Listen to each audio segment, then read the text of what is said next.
It's the Slam Dunk. Okay, so this government's rightly identified our education system as not performing, and our year-on-year results in core subjects compared to students from other parts of the world have continued to worsen and dive.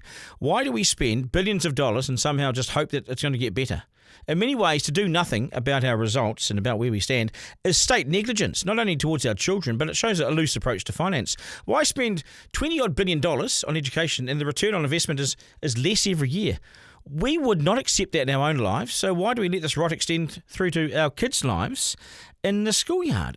Our maths results are the most worrying. So this government's putting, wait for this, $2 million into a pilot testing 2,000 struggling students. At first glance, you might say, wow, good work. Nationals identified the issue and good on them. But this is a crisis. But the response is only noteworthy, really, on a slow news day. In a nation where a traffic accident that kills one person leads the news all day Sunday. Honestly, it's a pilot, and if it works, the government will look to take it further. Yay! Why wait, though? The crisis has been years in the making, or is it just National being tight? 2 million.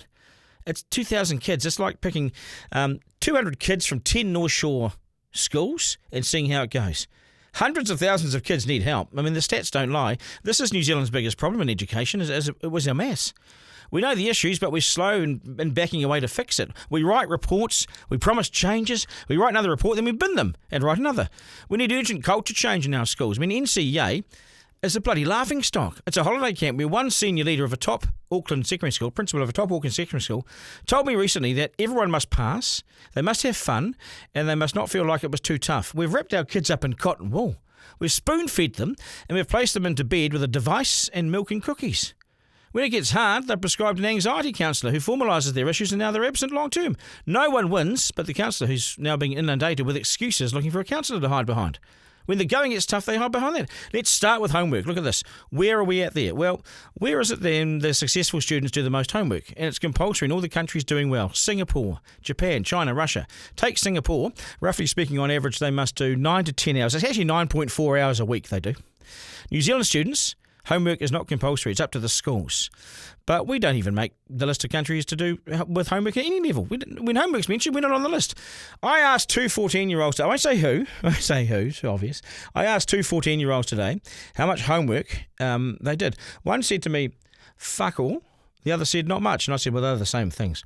Even Matthew Ridge, long-time education scholar and commentator, and former All Black and league player who now lives in France, said his young kids, his Frenchies, do hours of the stuff, and our system is poked and fallen behind, is what he said. He says his kids' school bag's like 11 kgs because there's so many books in there. The best performing kids do about 10 hours a week. China, Singapore, Russia, South Korea, Japan, France. We are not pushing our kids. Our schools are hit and miss. There's no compulsion. Our kids appear, maybe they're too cool, too smart, too busy on social media, addicted to themselves and the fake universe we've created for them, which is going to turn out in reality to be a really hard transition for some. It will be a wake-up call that many will handle, but lots won't. So let's set them up for success by repeating the real world, not setting them up for failure by giving them a soft option. This may well be dismissed as grumpy old white man spouts off about kids' lack of success, but it's more than that. This is a giant issue that the government has already acknowledged, but it's acknowledged it with the tiniest of measures. If we're going to beat these demons, we better throw people and money at it to sort it. Match the level of the crisis with your response. Much, much more needs to be done, and none of this is a cost. It's an investment in our future, not a cost. We've drifted so far behind that playing catch-up will be really difficult. It won't be easy, but we've got to start somewhere, and National has to do more than it's outlined today, I reckon. Duncan, Garner, live.